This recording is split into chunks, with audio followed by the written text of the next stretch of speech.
thinkprogress.org went back to an interview that McCain did on Letterman right after September 11th.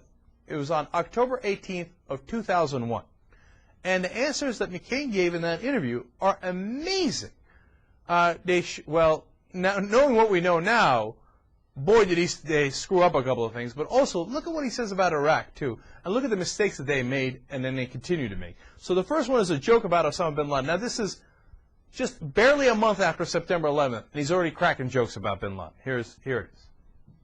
Do you know what Osama bin Laden is going to be for Halloween? These jokes have started already. Dead. Oh, dead. Dead.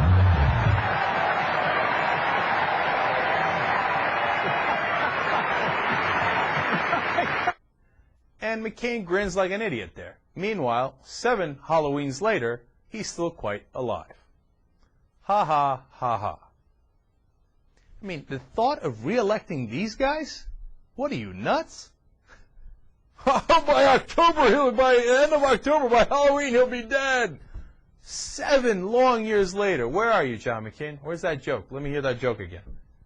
You guys suck at counterterrorism. You're terrible at it. You endanger this whole country with your incompetence. And Democrats never say this. They just say, oh, no, don't challenge us with being bad in counterterrorism. No, you have to go make a proactive case. See, John McCain and George Bush, they don't know what the hell they're doing. That's why bin Laden's still alive, because John McCain and George Bush are incompetent, and they endanger you and your family. Clip number 2. How are things going in Afghanistan now? I think we're doing fine. I think we've removed what little anti-aircraft capability they have. These C-130 gunships are pretty awesome weapons of war, and I believe that the Taliban will be removed. I think we'll get him and his people.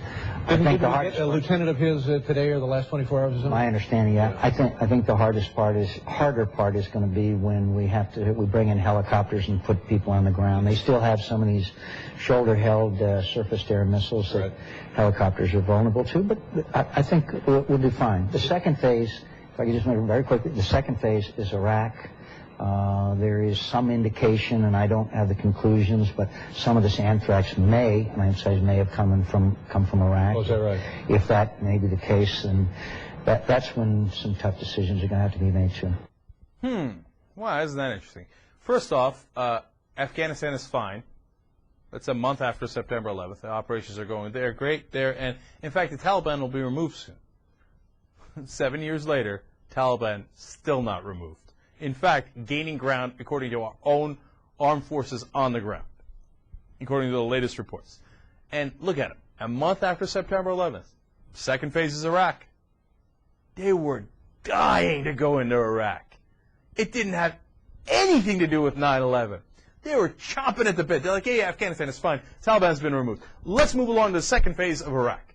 You think it was just George Bush? You think it was just Dick Cheney? Look at John McCain. He's part and parcel. Selling the war to the Americans, selling a false, fraudulent war to the Americans right after 9/11. And then finally, anthrax. Oh, yeah, I heard the anthrax might have been from Iraq. Really, who did you hear that from? A little neocon bird told you?